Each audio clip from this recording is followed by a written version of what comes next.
Tadi saya minta bayangkan Nabi Muhammad. Kenapa nggak bisa bayangin? Bapak Ibu, sebelum tubuh ini ada, ruhnya sudah ada belum? Sudah ada. Dan kita dulu sudah pernah jumpa dengan ruh Nabi Muhammad SAW. Masalahnya, Bapak Ibu ini mengingat Nabi dengan otak ini, bukan dengan otaknya ruh. Ruh ini juga punya otak, dia punya memori, sebagaimana ini juga punya memori. Maka yang pernah belajar zikir, ketika zikir menyebut la ilaha illallah atau ya Allah, tiba-tiba dia nangis. Orang nangis kan biasanya rindu, teringat. Apa yang teringat? Sebenarnya ruhnya merasakan ingatan yang lama yang tidak tergambarkan, terbayangkan, tapi terasa. Najmuddin Kubra menyebutkan dalam karyanya, ruh itu tidak beruang dan berwaktu, tapi dia membersamai ruang dan waktu. Maka ruh itu dapat berjumpa lewat rasa dan kerinduan. Kapan ruh berkunjung? Kalau kita rindu dengan orang yang kita bayangkan. Biar masuk surga gimana caranya? Bebasin dulu nama kita dari neraka. Maka wajib Bapak Ibu, tolong ini ijazah, tolong baca setiap habis sholat. Mungkin sudah amalkan tapi lupa-lupa. Allahumma ajirni minan nar. Nggak bisa bahasa Arab. Ya Allah, bebaskan namaku, diriku dari neraka. Cukup 3 kali. Kata Imam Ahmad, Nabi bersabda, siapa yang baca ini, syaitan neraka pun doa, ya Allah, itu orang benci sama aku, tolong hapus nama dia dari daftar namaku, dari daftar pintuku. Dia hapus nama kita. Insya Allah. Karena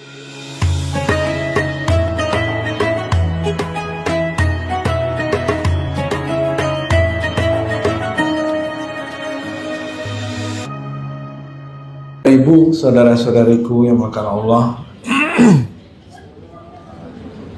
sebelum kita mulai, kita ini kan kebanyakan doain orang, tapi jarang mendoakan diri untuk yang bersifat urusan abadi.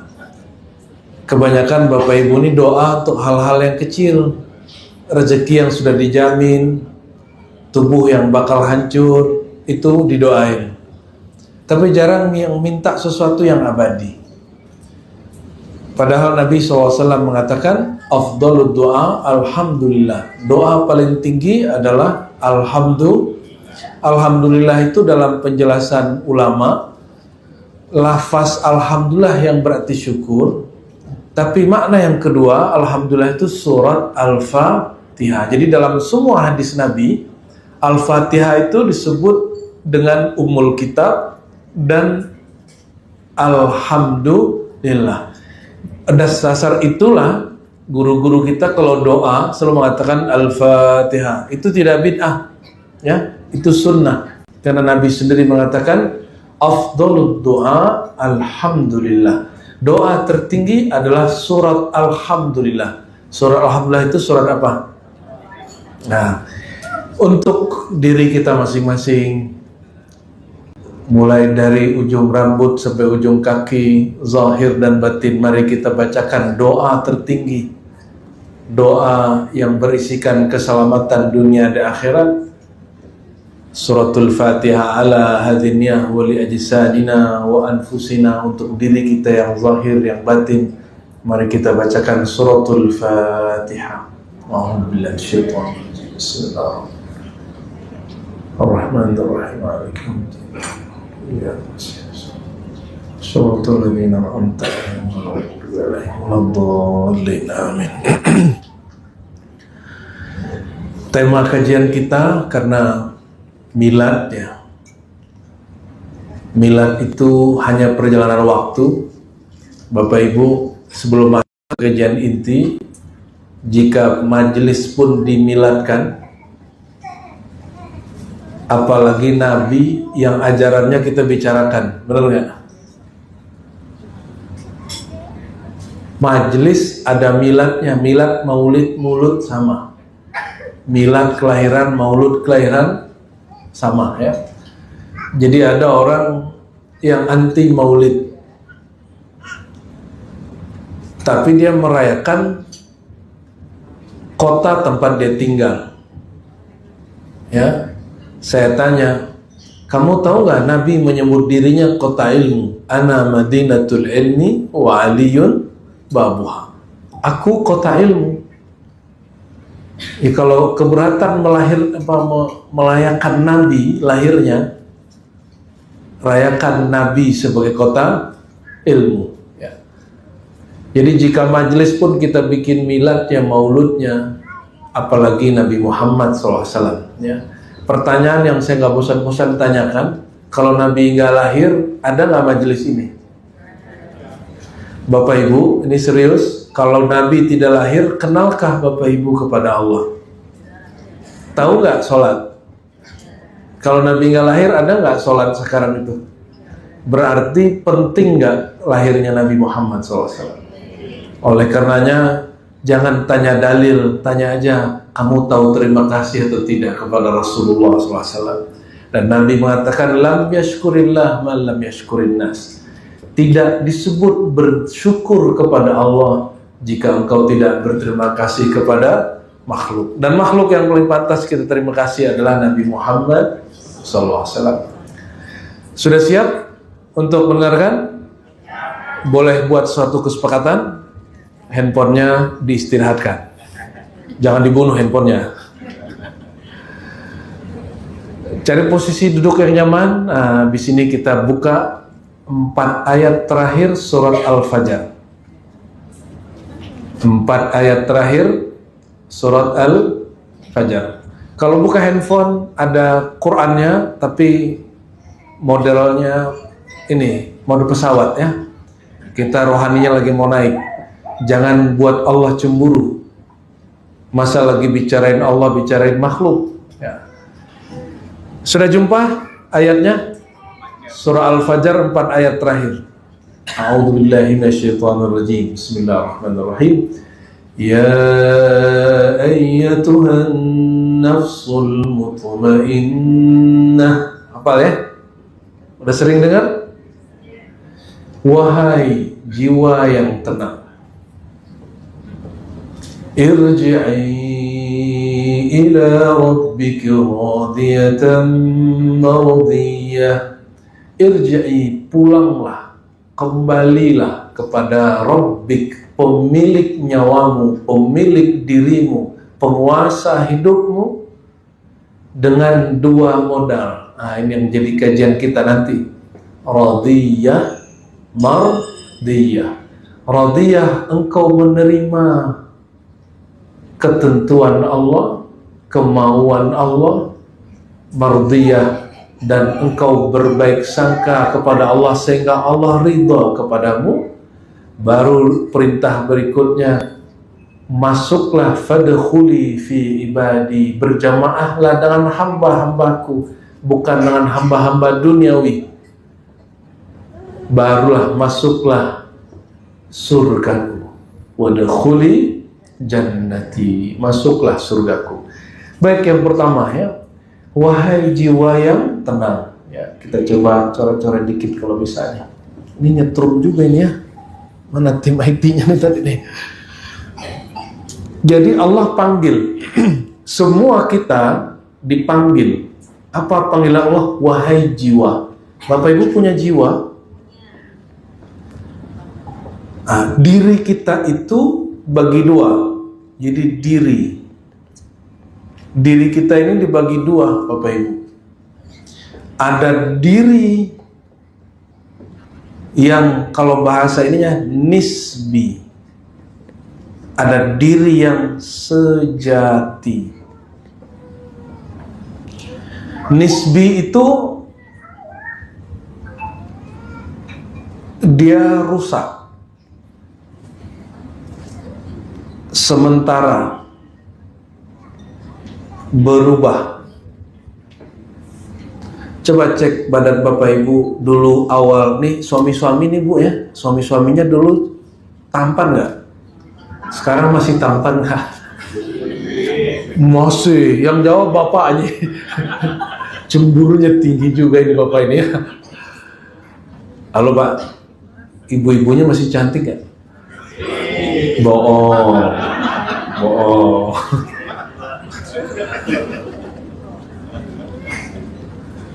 Dulu sukanya karena tampang wajahnya yang nisbi.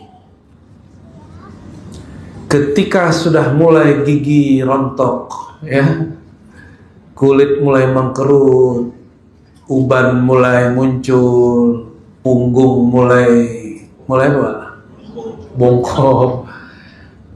Maka pandangan yang tadi kagum kepada sosok insinyur, perempuan yang cantik, laki-laki yang tampan, bergelar kaya, itu berubah beralih.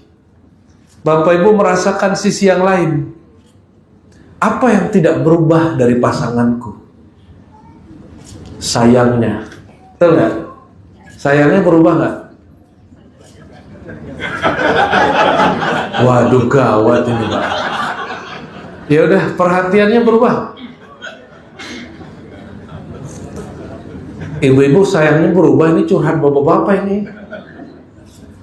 Sayangnya berubah nggak? Atau bertambah? Berarti dia tidak hilang, tidak sirna, tidak rusak. Saya perbaiki pertanyaannya. Apa yang tidak rusak ketika muka ini sudah mulai rusak? Sayangnya tidak rusak? Insya Allah ya. Perhatiannya tidak rusak? Itu bukan di wajah, bukan di mobil di rumah, bukan di punggung yang tegap, bukan di wajah yang dulu kenyal-kenyal itu Bapak Ibu, ya, bukan di badan yang dulu, ya, apa kata Ebit G.Ade itu apa? Dulu ayahnya masih muda, masih berotot, sekarang sudah mengkerut. Ya.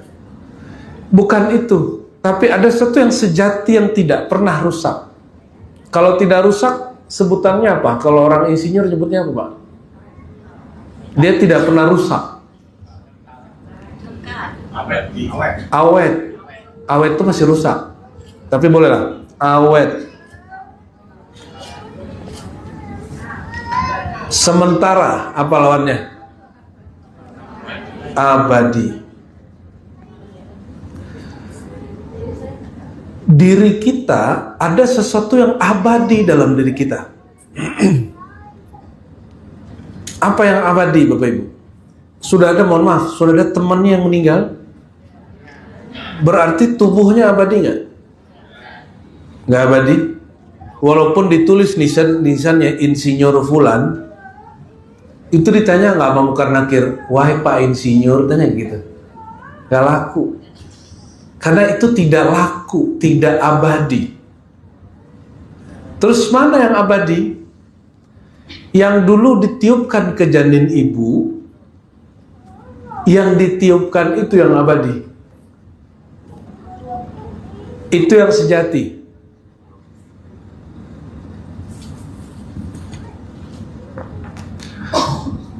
Maksud saya sederhana Bapak Ibu. Kita kalau masuk ke suatu tempat, tempatnya bakal kita tinggal. Tempat itu hanya kendaraan. Jadi tubuh ini sebenarnya pesawat hidup. Makanya teman-teman Bapak Ibu sebagian sudah ada yang meninggalkan pesawat rusak ini. Ini pesawat rusak ini sudah. Jangankan Bapak yang sudah 60 tahun, saya masih 40 Pak. 40 hijriahnya. Masehinya masih 39. Itu punggung saya sudah mulai sakit, kaki sudah mulai pegel.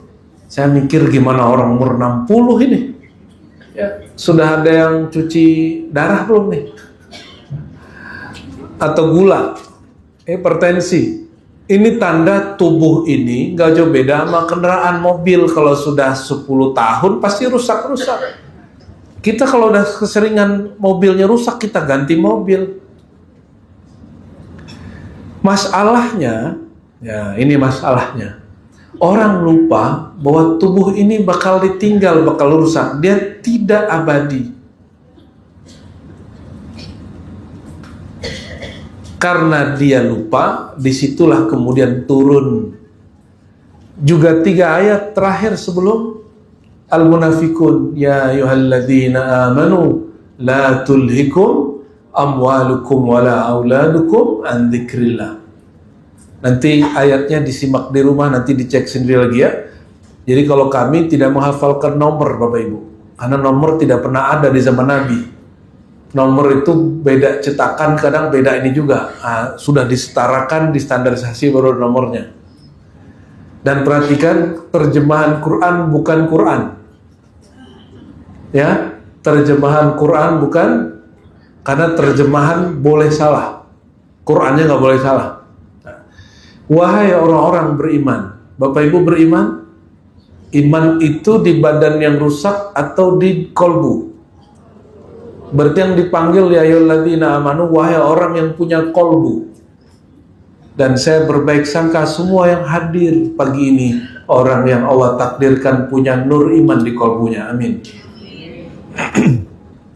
La tulhikum, jangan kamu terlalaikan. Nah, dalam Quran kata lalai selalu disematkan kepada dunia. Innamal hayatud dunya la'ibun walahun. Dunia itu main-main, game, walahun, senda gurau. Ini seumur ini ada yang main game nggak Bapak Ibu? Ada? Ada kah? Enggak. Ada yang main game? Game online? Game di handphone? Ada? Oh ada.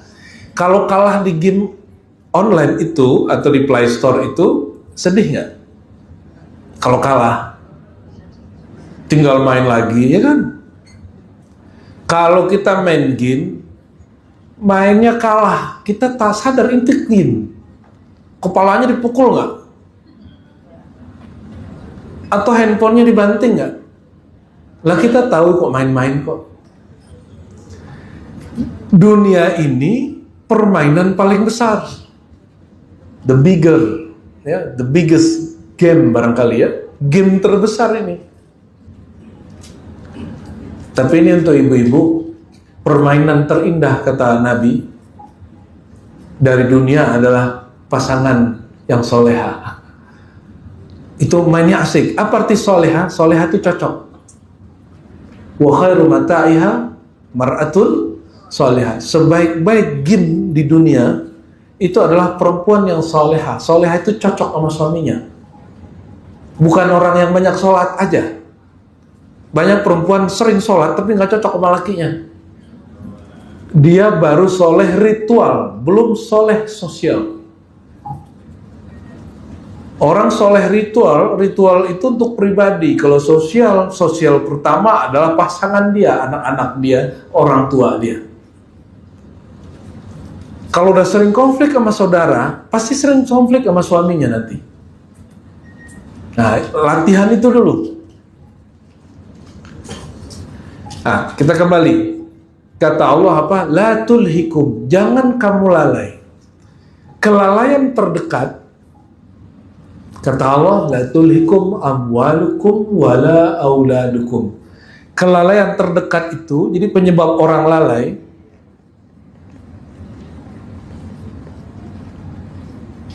pertama harta. Kalau harta ada kaitan sama kerja nggak? Betul. Adakah orang dapat harta tanpa kerja? Ada ya, warisan. Warisan kan berusaha juga tuh. Berarti urusannya pekerjaan. Saya yakin bapak-bapak insinyur ini dulu sibuk sekali, ini bener ya? Betul nggak? Sangat sibuk.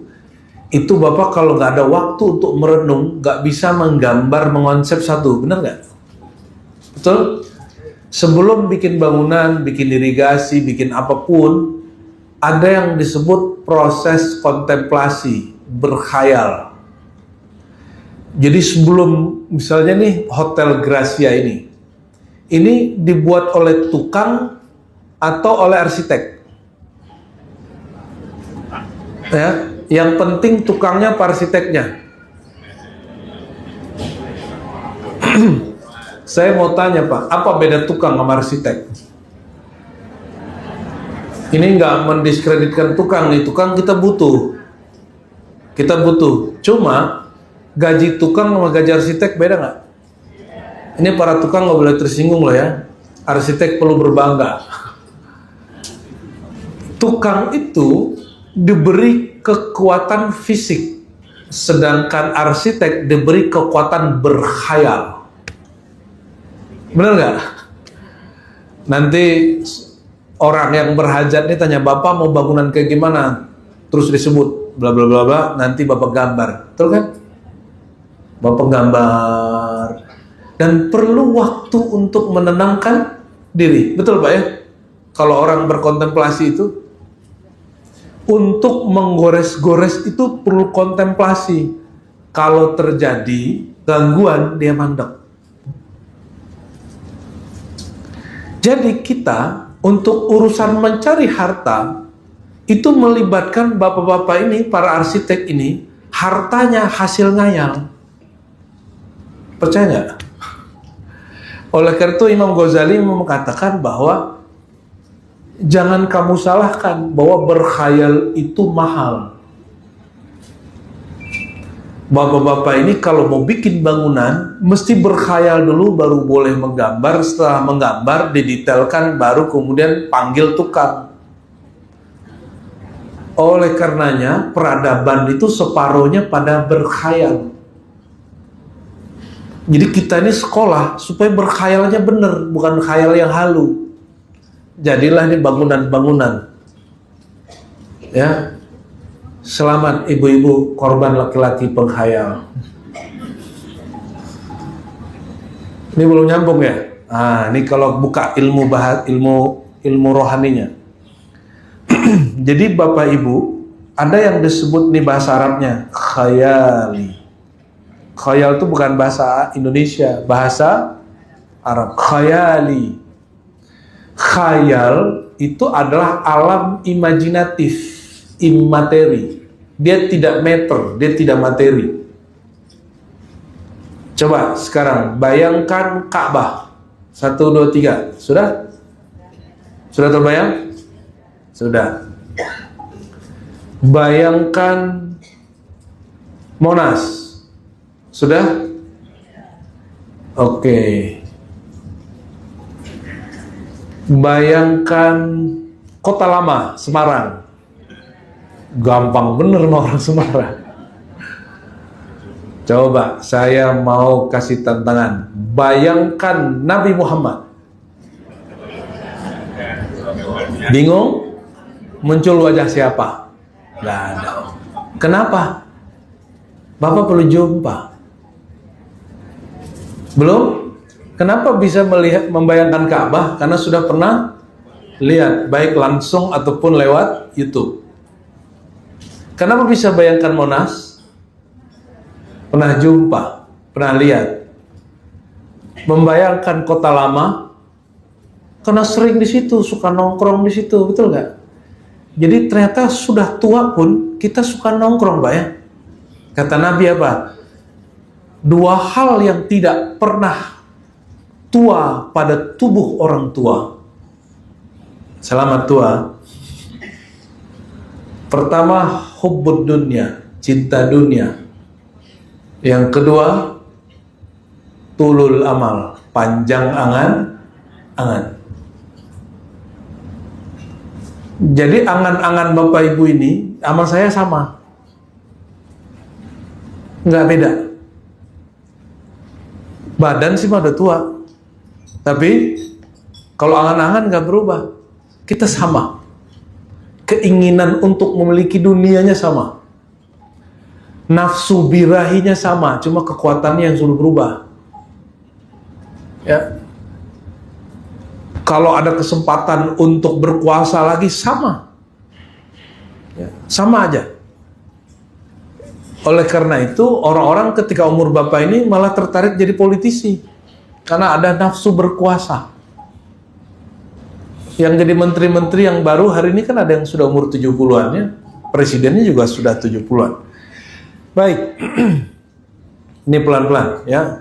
Maka khayal Khayali itu terbagi dua, sama dengan diri kita, ada yang nisbi, ada yang sejati. Khayal kita ini khayal yang mana? Wah, ini kenapa nih Mas Agil nih, Agil? Khayali yang sejati, ada khayali yang disebut khayali hissi, khayali yang berkaitan dengan empirik.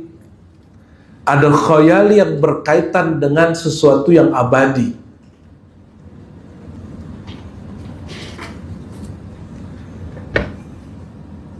Khayali yang hissi itu, ini yang bikin orang jadi halu. Dia berkhayal, lalu kemudian menjadi halusinasi.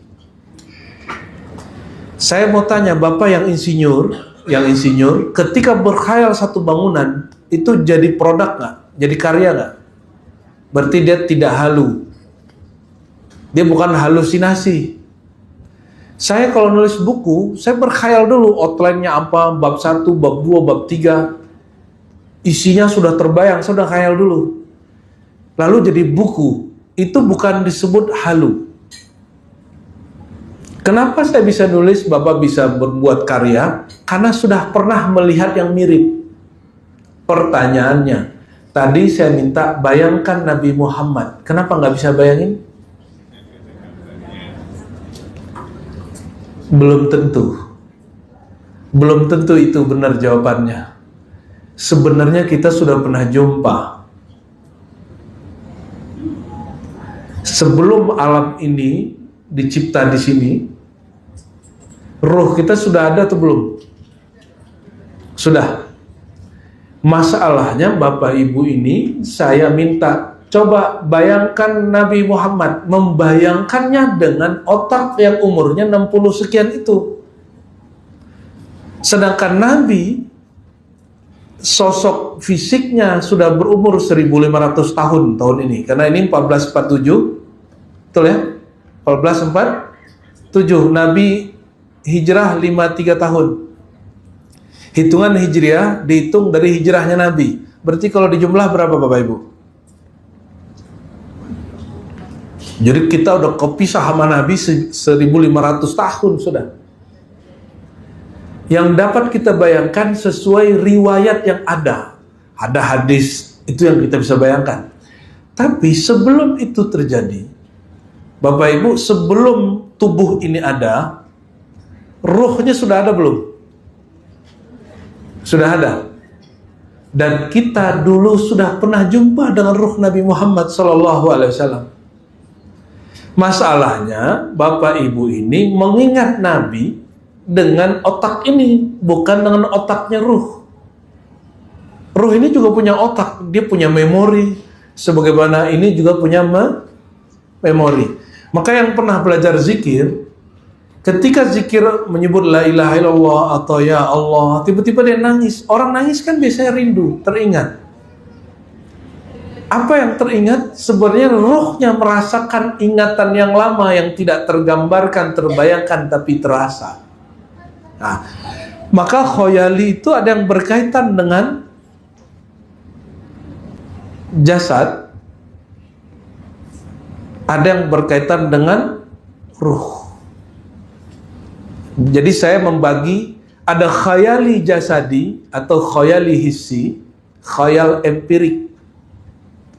Ada yang ruhi, ruh, khayalnya hakiki. Saya mau tanya lagi nih, pernahkah kejadian kita ingat anak, dia ingat kita? Sering? Sering? Betul. Sekarang naikin. Kita ingat teman, sahabat, dia juga kangen sama kita. Pernah kejadian? Pernah kejadian?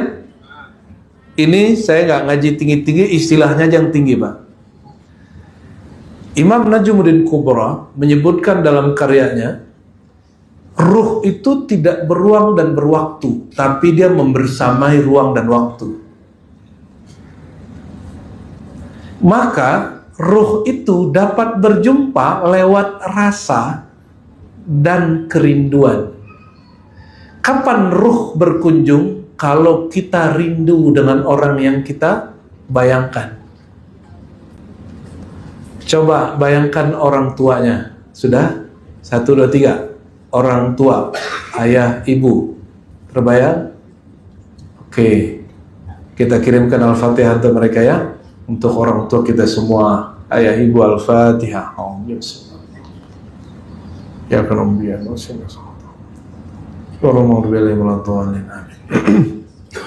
Coba bayangkan teman dekat waktu kuliah yang masih hidup. Sudah terbayang? Ya, itu kalau Bapak Ibu membayangkan pakai memori jasad, itu nggak tembus ke dia. Tapi kalau membayanginnya pakai rasa ruh. Apa rasa yang ada di ruh? Ruh itu, kata Pak Imam Abu Talib Al-Makki, al-ma'rifatu qutul qulub, qutul arwah. Ilmu mengenal itu makanannya ruh. Kita kalau kenalan, yang pertama kita kenal apanya? Nama, betul?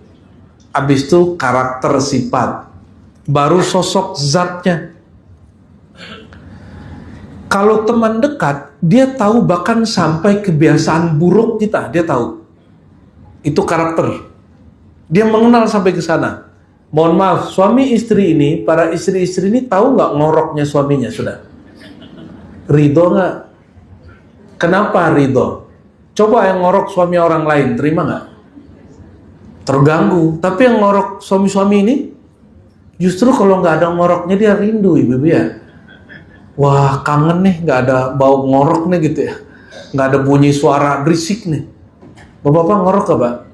Orang-orang nggak tahu dia ngorok, orang tidur. An-nasu niyam idza matu intabahu, kata Nabi. Orang itu tertidur. Jadi Bapak ini disebut Nabi lagi tidur ini, Bapak Ibu. Kapan sadarnya? Idza matu intabahu. Kalau mereka mati, mereka baru sadar. Kesadaran kita baru kesadaran jasad, baru di sini. Ini masalahnya. Kalau nanti kita mati, tinggalkan jasad, kesadarannya kembali ke kesadaran ruh. Itu yang disebut, jika dia mati, dia tinggalkan jasadnya, intabahu, baru ruhnya sadar.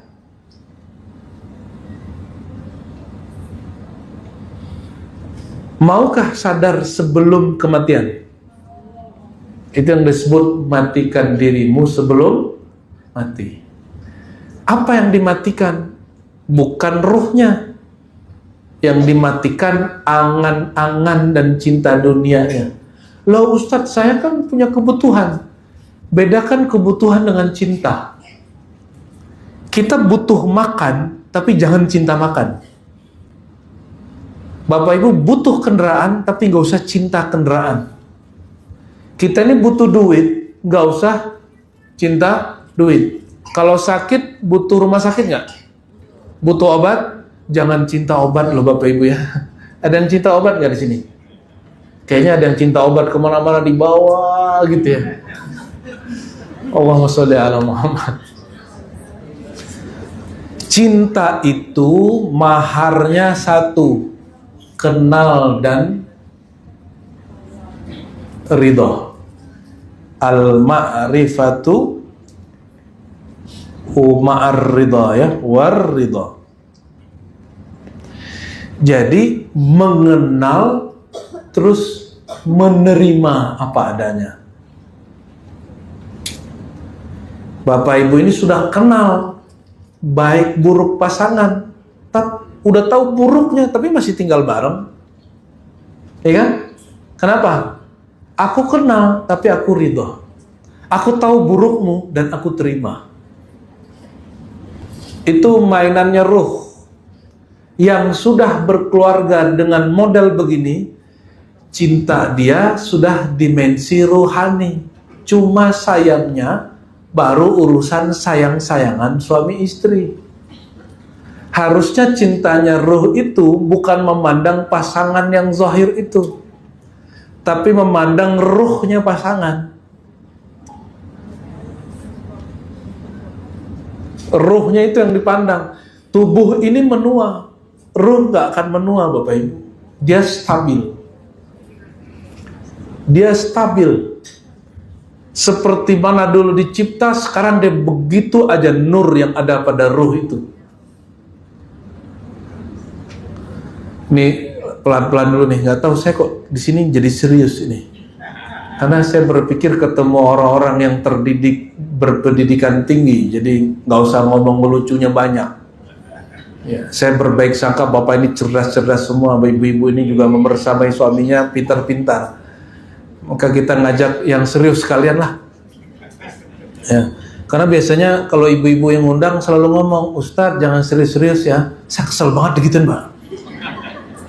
Padahal ceramahku lucu mah lucu-lucu aja ya kan. Tapi saya ngelucu itu kalau lagi serius. Nggak mau ketawa untuk hal-hal yang nggak penting. Ini pesan dari Imam Zunnun Al-Masri. La tadhak illa fil ajaib. Jangan ketawa kecuali itu betul-betul ajaib. Betul-betul aneh gitu. Kalau cuma biasa-biasa aja ngapain? Ya. Baik, ini nggak kompromi nih, sudah kita tutup aja ya. Ini saya berdiri aja Bapak Ibu. Kita kembali ke surat Al-Fajr. Ya Tuhan, nafsul mutmainnah. Wahai jiwa yang tenang. Bapak Ibu jiwanya sudah tenang belum? Berarti belum dipanggil. Makanya nggak terpanggil-panggil. Di dalam Al-Quran disebutkan surat Ar-Ra'd ayat 28, ala bidzikrillah tatmainnul qulub. Ketahuilah hanya dengan menyebut nama Allah, zikrullah. Tar dulu, terjemahannya bukan mengingat Allah. Hanya dengan zikrullah hati menjadi damai dan tenang. Saya mau tanya, zikrullah, apa arti zikrullah? Zikir. Apa arti zikir? Coba ingat Allah, bayangkan Allah. Coba 1, 2, 3, ingat. 2, 3, 4, 5. Oke, cukup. Terbayang apa? Apa? Ada mukanya Allah. Tulisan. Yang terbayang lafaz alif, lam, ha. Itu bukan Allah. Itu huruf yang bertuliskan kalau dibaca Allah. Kalau saya tulis nih Allah, apakah itu Allah? Jadi kalau kita sholat bayangin itu syirik, Pak. Jadi kalau sholat nggak bayangin lafaz, hanya bayangkan wahai yang punya nama. Terbayang lafaznya tapi katakan wahai yang punya nama yang agung ini, aku menyembah engkau. Bukan tulisannya yang kita sembah. Nanti kalau Bapak Ibu nyembah tulisan, nanti tulisannya datang sebelum mati, sakaratul maut, dia ngomong, wahai hamba Allah. Tulisannya ngomong. Jadi halu dia. Nanti disitulah banyak orang tersesat. Oke, lagi ulangi. Ala bidzikrillah. Allah kalau ngomong ala, hei, ketahuilah. Hanya dengan zikrullah hati menjadi tenang. Saya tadi ajak Bapak Ibu ingat Allah. Nggak satu pun yang ingat Allah. Betul? Benar? Jujur aja. Coba yang tadi sudah ingat wajah Allah kayak gimana? Kan ada Quran menyebutkan ya. Kullu man 'alaiha fan, ya. Semuanya fana kecuali wajah Allah Dzul Jalali wal Ikram. Disebut Allah punya wajah. Ada yang ingat wajah Allah di sini? Halo. Selama ini Bapak Ibu syahadat ngaji, haji, umroh, kayaknya udah keren banget kan? Ada nggak ingat wajah Allah? Belum. Terus beragama selama ini ngapain? Untung majelisnya baru 6 tahun. Berarti masih baby. Jadi selama ini beragamanya ngapain? Bapak nggak mesti jadi ulama, Bapak Ibu nggak mesti jadi kiai bunyai. Nanti orang kalau masuk kubur nggak tanya kamu bunyai nggak, kiai nggak tanya. Pertanyaan kepada kiai dengan insinyur, istri insinyur sama. Man rabbuka? Siapa Tuhanmu? Allah. Allah itu tulisan. Bukan. Oke. Saya mau tanya lagi. Dari mana tahu nama Allah? Al-Quran. Emang Al-Quran bisa ngajar, Pak? Dibaca. Bapak baca, siapa yang ngajarin? Coba Quran taruh di gereja. Itu Qurannya bisa ngajar nggak? Bisa ngasih hidayah nggak? Itu bukan Quran, itu mushaf Al-Quran. Apa perbedaan Quran dan mushaf Quran? Kalau Al-Quran, kalam Allah, bukan makhluk. Dia di kolbu. Kalau mushaf di lembaran. Kalau Bapak ini makhluk yang punya ruh, ngajinya ke lembaran, turun kelas. Karena Rasulullah turun tidak bawa lembaran. Quran itu baru dibuat di mushaf di zaman Sayyidina Utsman. Di zaman Nabi, Quran dibacakan langsung ditransfer ke kolbu para sahabat lewat hafalan dan makna. Lewat apa? Hafalan dan makna.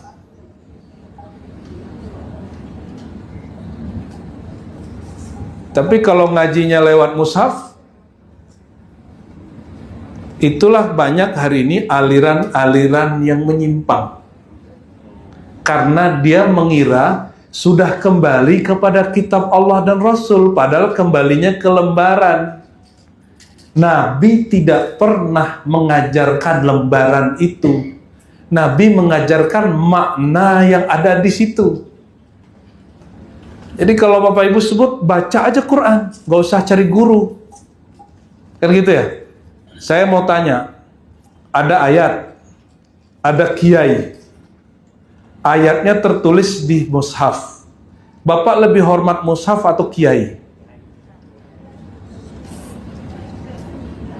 Lebih hormat lembaran itu atau ini kita hormat, kita sama-sama hormat nih. Lebih hormat lembaran Qurannya atau orang yang paham isi Qurannya? Nyambung? Nyambung sudah? Makanya Quran itu turunnya ala qalbika, begitu Allah mengatakan. Turunnya ke dalam kolbu Muhammad, bukan ke kertas. Bukan kepada kertas. Jadi kenal Allah lewat apa? Lewat siapa? Yang kencang, yang kencang.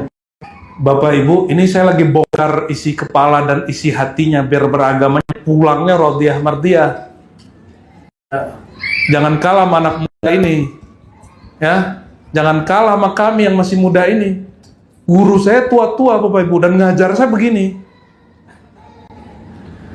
Bapak Ibu kenal Allah dari siapa?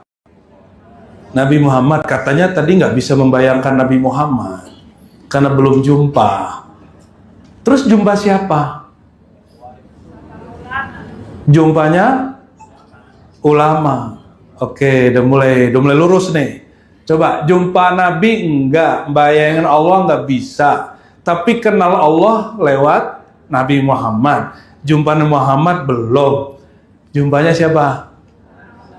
Sudah tertata belum? Pentingnya guru. Maka jangan macam-macam cari guru. Jangan karena gurunya viral. Jangan karena gurunya dikenal hafiz Quran. Belum tentu dia hafiz Quran beneran. Hafiz Quran sejati itu yang mengerti isi Quran. Itu hafiz Quran sejati.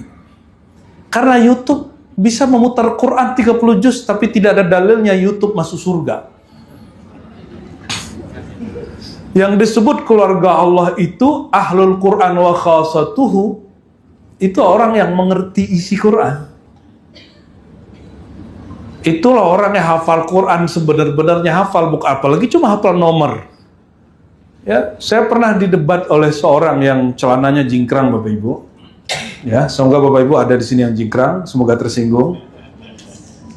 Dia nanya, Ustaz, katanya ente ini ahli hadis. Hadis ini nomor berapa? Saya bilang, kitab saya cetakan Darul Fikr, enggak, yang berjadul, nggak ada nomornya.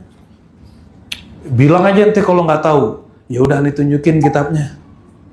Kita kasihlah PDF-nya. Nggak percaya dia. Bilang aja ente nggak ngerti hadis. Saya kasih tahu, dulu Imam Bukhari nulis kitab ini, itu nggak ada percetakannya, nggak ada nomornya. Bahkan halamannya nggak ada. Yang ada tuh recto verso. Makanya dulu kalau Quran lama, Bapak Ibu, kalimat ujung terakhir dijadikan awal di atas, benar nggak? Karena dulu nggak ada halaman. Ya, kembali ke yang tadi. Kalau kenal Allah lewat siapa? Rasul. Tapi jumpa Rasulullah, jumpanya lewat siapa? Lewat ulama. Lewat kiai. Ulama bahasa Arab, bahasa kitanya apa? Kiai. Kira-kira setan sama kiai senang nggak? Setan sama kiai senang nggak? Nanti musuhnya kiai, kiai juga Bapak Ibu. Musuhnya kiai siapa? Tapi kiai setan. Apa ciri-ciri setan? Tapi jubahnya, sarungnya sarung kiai. Ya. Syaitan itu tugasnya yuqi'a bainakumul adawata wal baghdha. Jadi provokator, orang pecah belah. Di masjid orang udah beramal, dia bikin kacau. Jangan isu-isu menyalahkan ini, menyalahkan itu. Orang udah nyaman ibadah, dibikin kacau dengan politik. Akhirnya ada yang meninggal, orang nih nggak disolatin di masjid itu karena coblosannya beda. Itu kiai setan itu. Karena dia sudah membuat orang berselisih. Dan Syekh Abdul Qadir Jilani, pakar setan. Karena setan nyamar jadi Tuhan aja dia tahu. Ini ibu-ibu kalau ada setan nyamar jadi Nabi Muhammad pasti nggak tahu. Percaya-percaya aja kali ya. Ini Syekh Abdul Qadir mengatakan apa? Syaitan bertubuh manusia, bergamiskan kiai lebih bahaya daripada syaitan jin. Syaitan jin gak kelihatan, paling was-was. Kalau syaitan bertubuh manusia sekarang boleh masuk YouTube dan TikTok. Muat. Kelihatan. Perhatiin aja ngomongnya apa. Dia kalau berbicara, emosi kita kebakar dan kita mulai membenci orang detik itu. Berarti kita dengerin kiai setan. Nih perhatikan, orang kalau kebakar tenang nggak jiwanya? Nggak tenang jiwanya. Maka Nabi ditanya, hadis ini sering saya sampaikan juga. Ya Rasulullah, man awliyaullah. Wahai baginda, siapakah kekasih wali-wali Allah itu? Nabi nggak jawab, oh, orang tamatan UIN, nggak. Tamatan pesantren, enggak. Tamatan Madinah, Azhar, enggak. Nabi bilang apa? Man idza ru'u dzukirallah. Orang jika engkau tatap mereka, jika mereka ditatap, diingat, dikenang, dzukirullah. Mengingat, menatap, mengenang mereka, menghantarkan kita ingat kepada Allah. Nah, cari guru begitu Bapak Ibu. Ya. Ini ciri-ciri guru yang bisa mengenalkan kita kepada Rasulullah. Rasulullah membawa kita berjumpa dengan Allah. Kembali ke surat Ar-Ra'd ayat 28. Ala bidzikrillah tatmainnul qulub. Asbab memandang Rasul, orang ingat Allah, kenal Allah. Asbab memandang guru, mengingat guru, orang kenal ilmu tentang Rasulullah, ilmu mengenal Allah. Apa kata Imam Qadiyah? Ala bidzikrillah. Ketahuilah zikrullah. Zikrullah itu salah satu nama Rasulullah yang diwariskan kepada guru-guru. Jadi kalau diterjemah gimana? Surah Ar-Ra'd 28 tadi. Ketahuilah hanya dengan mengenal Rasulullah, berkoneksi dengan orang yang terhubung hatinya dengan qalbu Rasulullah, hati jadi tenang. Mau tenang hatinya? Mau tenang jiwanya?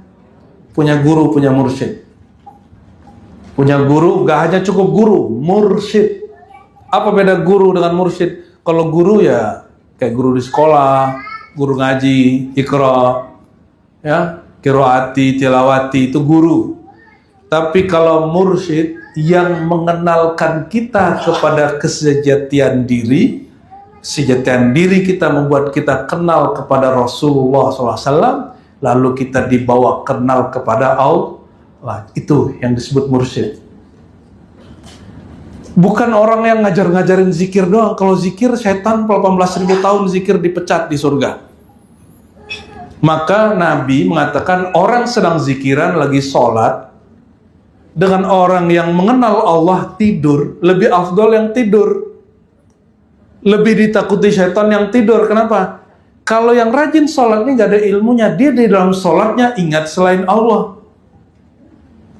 Kalau orang yang tidur ini sebelum tidur dia ingat Allah, dalam tidurnya hatinya terkoneksi dengan Rasulullah, maka sering mimpi ketemu Nabi.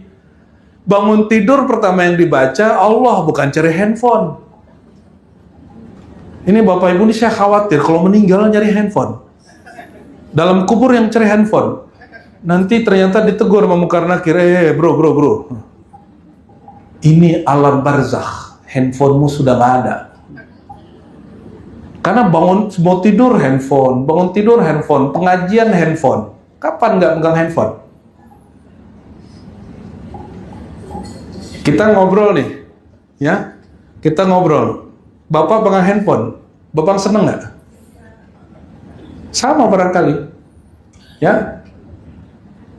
Nah ini kita dalam mengaji mengenal Allah aja masih mau diganggu oleh handphone. Mohon maaf Bapak Ibu yang tersinggung ya, tersinggung aja. Ya, tersinggung aja. Saya sering disinggung guru saya dan saya nggak tersinggung. Dan saya paling senang kalau disindir guru saya. Berarti hati kita lagi dibentuk oleh guru kita. Ya.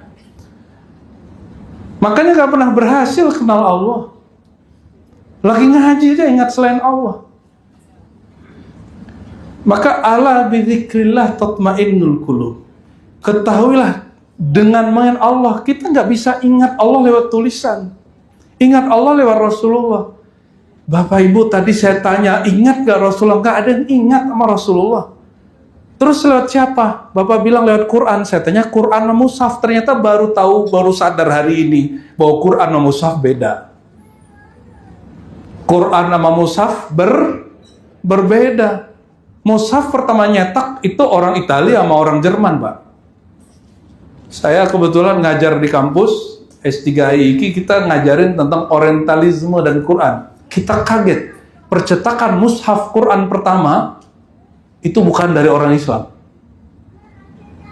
Maka Quran kita diobrak-abrik sama orang Jerman itu, dicari kesalahannya.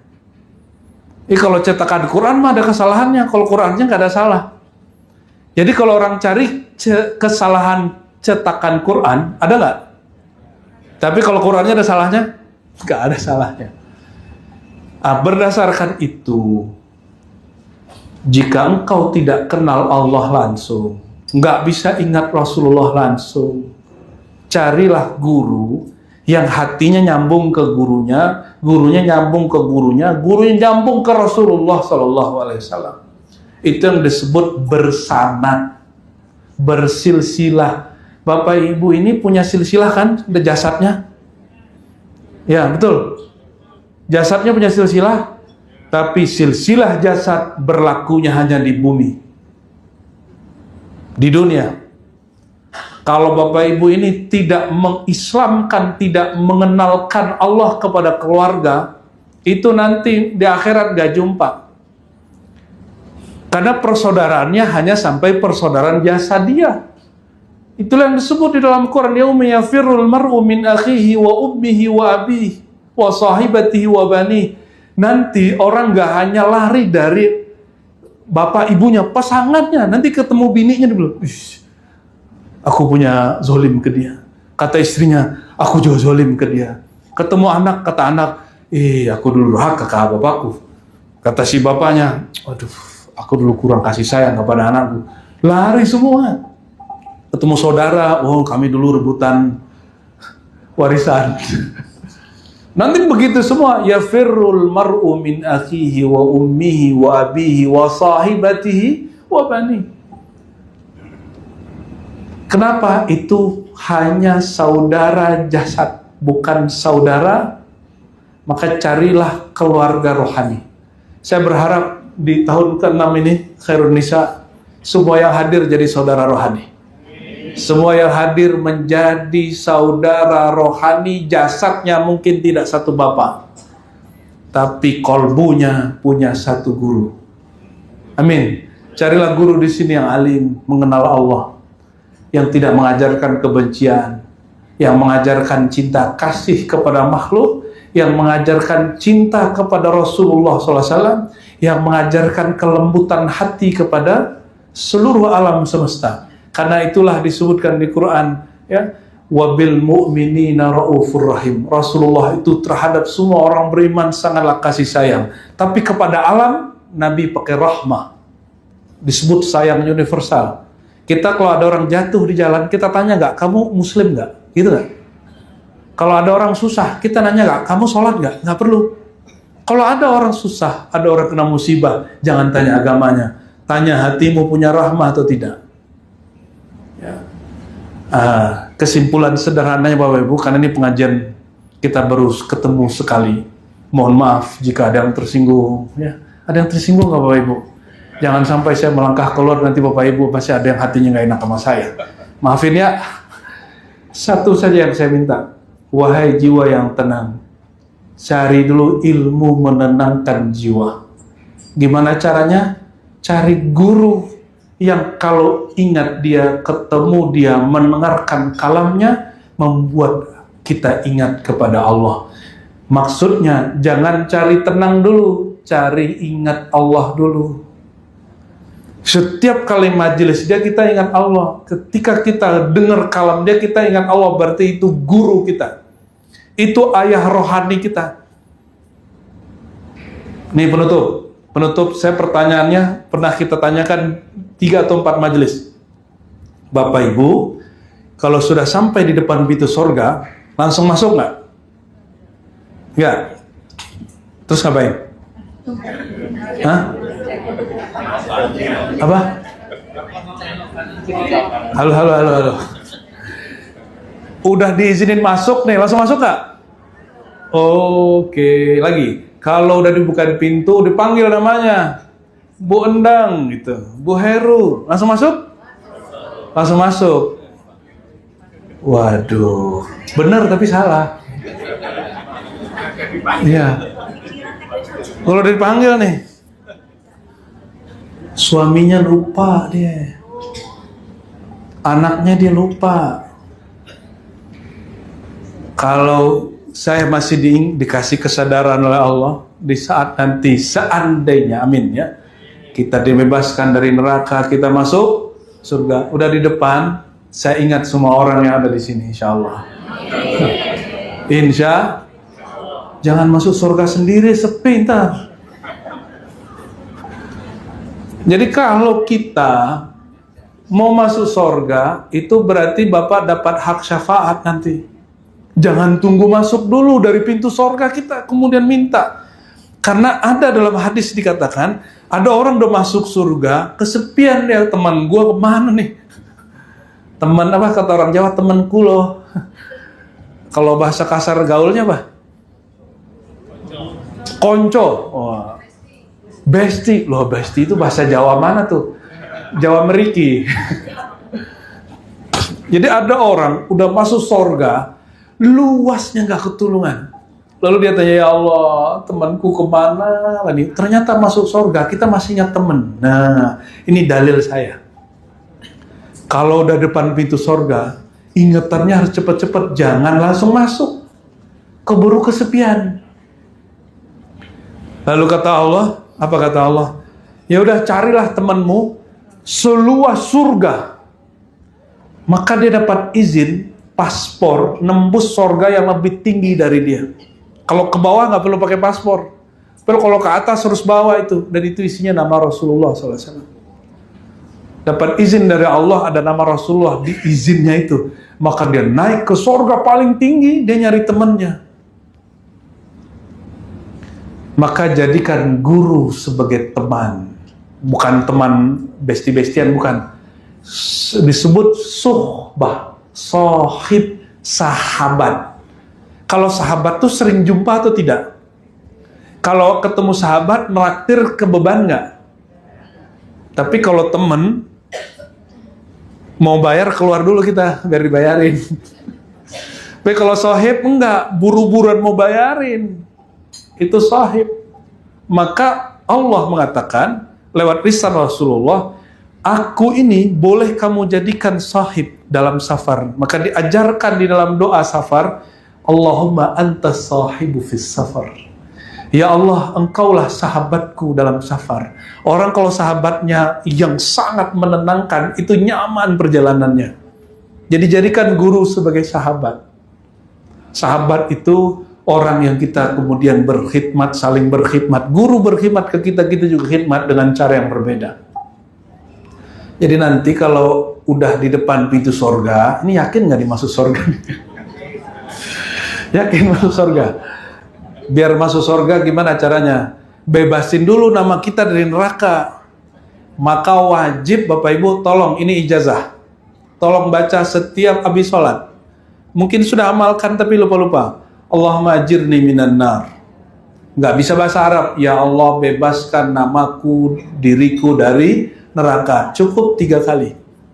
Kata Imam Ahmad, Nabi bersabda, siapa yang baca ini, syaitan neraka pun doa, ya Allah, itu orang benci sama aku. Tolong hapus nama dia dari daftar namaku, dari daftar pintuku. Dia hapus nama kita. Insya Allah nanti kalau sudah depan surga, yang diingat temannya, gurunya, sahabatnya. Jangan kejadian kayak yang tadi. Sudah kemana-mana dia cari, ke surga paling tinggi gak jumpa temannya. Ternyata temannya nyangkut di sirat, belum masuk surga. Ada yang nyangkut udah jatuh di neraka jahanam. Kalau masuk neraka, wajah teman kita sudah berubah. Bukan wajah ini lagi. Udah gosong, udah hancur. Maka orang itu masuk, mengatakan, ya Allah, aku gak jumpa temanku, sahabatku di surga. Izinkan aku nyari dia di neraka. Berangkat dia ke neraka. Ketemu gak? Mukanya udah hancur. Gak ketemu. Maka balik lagi, ya Allah, aku sudah geledah semua surga, semua neraka, gak jumpa juga. Karena di neraka semuanya gosong. Mukanya hancur. Lalu kata Allah, oh ya sudah, diberilah orang ini satu ilmu, namanya Mukasyafatul Qulub. Dijadikan judul kitab oleh Imam Ghazali, cuma bukan kitab yang itu yang dikenal hari ini. Mukasyafatul Qulub artinya penyingkapan kolbu. Bukan hanya lihat muka. Maka kata Allah Ta'ala, hadis ini Sahih Bukhari Muslim, saya yang sampaikan dari tadi semua hadisnya sahih. Ya, nggak ada yang hadis palsu, apalagi yang dongeng, nggak ada ya. Apa kata Allah? Wahai hambaku, akhrij minan nar, keluarkan dari neraka siapapun man kana fi qalbihi mithqala dzarratin min iman. Siapa saja yang di kolbunya ada sebiji zarah, sebiji atom, sebiji kuantum iman. Maka dia bawa SK, dia masuk dia ke dalam neraka, dia lihat di kolbunya ada titik-titik nama Allah. Itu nama yang kita baca syahadat dan talqin zikir kepada guru ahli zikir. Yang paling kencang nurnya, yang mengenal Allah, tidak hanya talqin baiat kepada seorang syekh, tapi dia belajar tentang rahasia nama Allah, Asmaul Husna 99. Semakin banyak pengetahuannya tentang nama Allah, sifat Allah, kolbunya semakin kencang. Itu paling gampang, diambil sampai kemudian kosong, nggak ada lagi ahli neraka yang orangnya punya iman. Yang di neraka saudaranya orang-orang kufar dan syaitan, ya. Itu artinya apa Bapak Ibu? persaudaraan yang berlaku nanti itu persaudaraan rohani. Maka siapapun di kolbunya ada iman, itu saudara kita. Walaupun pagi ini, siang ini kita jumpa sekali, wajah jumpa sekali, insya Allah kalau di kolbunya ada nur iman, kita saudara. Walaupun umur saya umur anak bapak ya, betul? Betul gak? Tapi ruh kita sama-sama tua, Pak. Ruh kita dulu sama-sama dihembuskanlah Allah. Perbedaannya nanti adalah wawasan rohaninya. Barangkali itu yang saya sampaikan, kesimpulannya sederhana, supaya majelis ini mumpung baru 6 tahun, carilah jalan untuk menenangkan jiwa, dan ketenangan jiwa hanya dengan satu hal, yaitu mengenal Allah, mengingat Allah, dan mengenal Allah mustahil tanpa kenal Rasul, kenal Rasul mustahil tanpa kenal guru. Ya, maka carilah guru, carilah syekh, carilah kiai yang dapat membimbing dengan baik.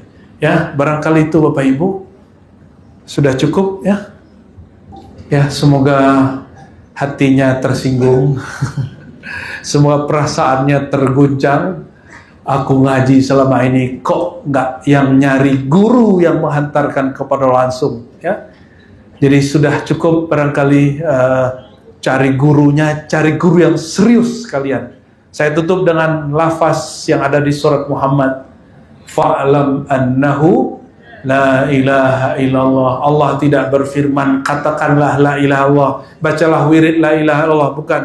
Fa'lam, berilmulah, ketahuilah ilmu tentang la ilaha illallah. Kalau membaca, kita tidur, kita makan, lidah kita nggak bisa baca.